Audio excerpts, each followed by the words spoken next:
Assalamualaikum guys, welcome back to my new another vlog. आज दी मजेदार video shoot करने के पहले चैनल को लाइक कर गिनो, शेयर कर गिनो, सब्सक्राइब कर गिनो। और फाइनली व्यूअर मैं घर कल्ला बैठा हुई ते लैपटॉप चलेदा बैठा हुई ते कोई व्लॉग एडिटिंग करेदा बैठा हुई जेडे कल बनाया से ਤੁਹਾਡੇ ਕੋਲੋਂ ਅੱਜ कल और शाम तक व्यूअर पहुंच आसन ते वो घर कोई कहना मैं व्लॉग बनाने लेकिन घर कोई कहना वाल मैं सोचे चाबी चेने ताला मार के नानी मरे घर चाबी रख देने ओ मैं तैयार ठीक आया तो लगता पे असि थोड़ा विराट 6 साल बाद धां किते ठीक है वो भी साबण दे बगैर धां का मैं को ज्यादा सर्दी ना लग वने इस वास्ते एक बार उन्हें को पहले माया लतीन इथों वाशरूम में सॉरी सरैक किया ना जरा एक बार समझे करो वाशरूम में आना पी ते देखी बड़ी चंगी बड़ी सट लगे ये जगह ते आई अम्मा किया गए ए तो सारा कुछ थोड़े वास्ते करे ने पर मैं व्लॉग एडिटिंग करनी इस वास्ते जल्दी आंदा पियावी ते ढट्टा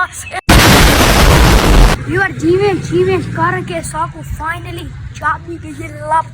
वाल चाबी इन्ना को दे वेने वाला को वेने व्लॉग बने व्यूअर बोलते पे व्यूअर सा इतना अल्लाह दी कसम है व्यूअर बहुत जोर दी लगी है टुरिंदा भी नहीं एक सब्सक्राइब करो चाहे एक बटन ही तो दबावना होंदे उनदे विच ताको क्या हर्ज थींदे व्यूअर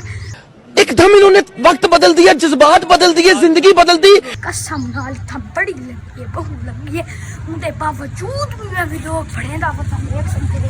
लगी भी ਤੁਹਾਡੇ वास्ते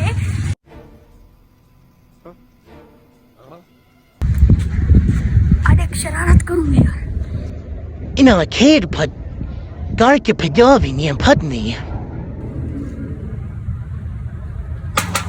अबे साले Run.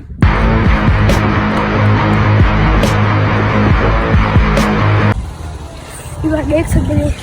ये शरारत की है ते हुन इना भी पता करना कैमरा खड़ा ही बहुत लेकिन लगता है ये कैमरा बंद हो सी आज दा व्लॉग इतना ही खत्म करेंगे सर चैनल को जरूर सब्सक्राइब करता करो।